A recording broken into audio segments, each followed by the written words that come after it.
அன்புக்கினிய சகோதரமே, நாம் இன்று தவக்காலத்தின் 4வது ஞாயிற்றுக்கிழமையில் இருக்கிறோம். பொதுவாக இந்த ஞாயிற்றுக்கிழமைக்கு மகிழ்ச்சியின் ஞாயிறு என்று சொல்வார்கள். லத்தீனில் சொல்லப்போனால் லெத்தாரே சண்டே. தட் மீன்ஸ் இன்றைக்கு நாம் மகிழ்ச்சியாக, அதாவது மகிழ்ச்சியாக இருக்க வேண்டிய ஒரு ஞாயிறு. சரி, மொத்தம் தவக்காலத்தில் இருக்கிறதே 6 ஞாயிறு. இப்போ 3 ஞாயிறு தான் முடிஞ்சிருக்குது. 4வது ஞாயிறுக்கு வந்திருக்கிறோம். அதுக்குள்ளேயே நம்ம பண்ணுற தபம் ஜபம் இதனுடைய வெயிட்லாம் தாங்க முடியல போல இருக்குது. அதனால் திருச்சவே நமக்கு ஒரு சின்ன பிரேக் ஒன்று கொடுத்து, சரி இன்றைக்கி கொஞ்சம் பிரேக் விட்டுருங்க, இனிமேல் இன்னும் 2 வாரம் இன்டென்ஸாக இருக்க போகுது என்பது சொல்வது போன்ற ஒரு எண்ணத்தை இந்த மகிழ்ச்சியின் ஞாயிறு நமக்கு ஏற்படுத்துகிறது. இந்த எண்ணத்தோடு எனக்கு ஒப்புதல் இல்லை.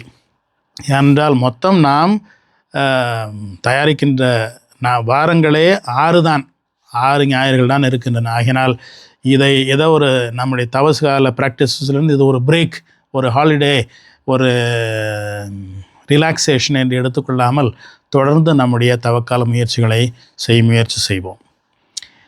இன்றைய நற்செய்தி யோவான் நற்செய்தியிலிருந்து எடுக்கப்பட்டிருக்கிறது.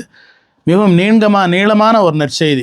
சாப்டர் முழுசும் நினைக்கிறேன் 1லிருந்து 41 வரி வரை ஒரே ஒரு புதுமையை, அதாவது பார்வையற்ற, பிறவியிலேயே பார்வையற்ற ஒரு குருடனுக்கு பார்வை இயேசு கொடுக்கின்ற அந்த சம்பவத்தை விலாவாரியாக ரொம்ப டீட்டெயிலாக யோவான் எழுதுகிறார்.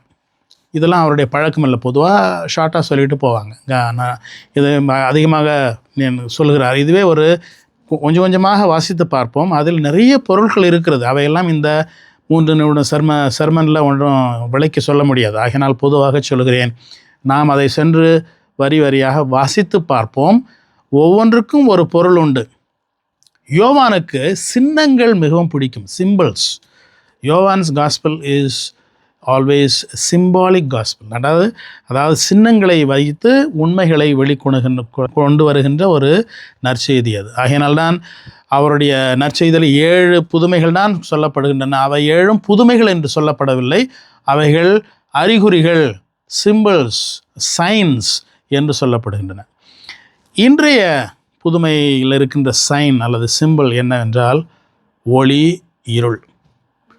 நற்செய்திக்கு முன் நாம் வாசித்த அந்த வசனத்தில் இதைத்தான் இயேசுனுடைய வார்த்தைகளை கேட்டோம். நானே ஒளியாக இருக்கிறேன், ஒளி என்னுள் வருபவன் ஒளியில் இருப்பான், அவனால் மற்றவர்களுக்கும் ஒளி கிடைக்கும் என்று இயேசு சொல்கிறார். ஒளியை பற்றி சிந்தித்து பார்ப்போம். ஒளியை யாராவது பார்த்திருக்கிறோமா? இது என்ன கேள்வி? ஒளியை பார்க்காதவர்கள் யார் என்று நீங்கள் கேட்கலாம். ஆனால் உண்மையில் சிந்தித்து பார்த்தால் நாம் ஒளியை பார்ப்பதில்லை. ஒளியினால் நாம் மற்ற அனைத்தையும் பார்க்கிறோம். நான் இப்பொழுது என்னை சுற்றி பார்க்கும் பொழுது நான் என்னத்தை பார்க்குறேன்? இந்த எரிகின்ற இந்த பல்பை பார்க்குறேன், அந்த சுவற்றை பார்க்குறேன், இந்த ஃபேனை பார்க்குறேன், எனக்கு முன்னாடி இருக்கிற இந்த கேமராவை பார்க்குறேன், இவற்றையெல்லாம் பார்க்கிறேன். ஒளியை நான் எங்கே பார்க்கிறேன்? ஒளியை நான் பார்ப்பதில்லை. ஒளி என்பது ஒளிந்து கொண்டிருக்கின்ற ஒன்று என்பது என்னுடைய சிந்தனைக்கு பட்ட பொழுது ஒரு ஆச்சரியமாக இருந்தது. ஒளி என்பது ஒளிந்து கொண்டிருக்கின்ற ஒன்று. ஆனால் அந்த ஒளியினுடைய சக்தியினால்தான் நாம் அனைத்தையும் பார்க்க முடிகிறது. ஒளி இல்லை என்றால் எதையும் நாம் பார்க்க முடிவதில்லை. இது ஒரு அருமையான ஒரு சின்னம். இயேசு தன்னையே ஒளி என்று சொல்லிக் கொள்வது தன்னையே காட்டிக்கொள்வதற்காக. நீங்கள் உலகின் ஒளியாக இருங்கள் என்று இயேசு நம்மிடம் சொன்னது எல்லார்ட்டையும் உங்களை போய் காட்டிக்கங்க என்று சொல்வதற்காக அல்ல. மற்றவர்களை பார்க்க வைப்பதற்காக நாம் ஒளியாக இருக்கின்றோம். ஒளியையே காட்டிக்கொள்வதற்காக ஒளி இருப்பதல்ல. நெருப்பு கூட, அதில் நாம் எதை பார்க்கிறோம்? நெருப்பை பார்க்கிறோம். ஆனால் ஒளி என்பது அந்த நெருப்பிலிருந்து வெளியில் வருகிறது. அந்த ஒளியினால் நாம் மற்ற அனைத்தையும் பார்க்கிறோம். இதில் என்ன அர்த்தம் என்றால், நாம் நம்முடைய நல்ல நடத்தையின் மூலம், நம்முடைய அன்பின் மூலம் மற்றவர்களை உயிர்விக்கின்றோம், பார்வை பெற வைக்கின்றோம். அதுதான் ஒளியின் வேலை. ஒளியின் வேலை தன்னையே பிரபலப்படுத்தி தன்னையே வெளிக்காட்டிக் கொள்வதல்ல. மறைந்திருந்து மற்றவர்கள் அனைத்தையும், இருளில் இருப்பவர்களை ஒளிக்கு வெளியில் கொண்டு வருவதுதான் ஒளியின் வேலை. அப்படிப்பட்ட வேலைகளை செய்வர்கள்தான் உண்மையில் ஒளியின் மக்கள் என்று இயேசு சொல்கிறார். God bless you.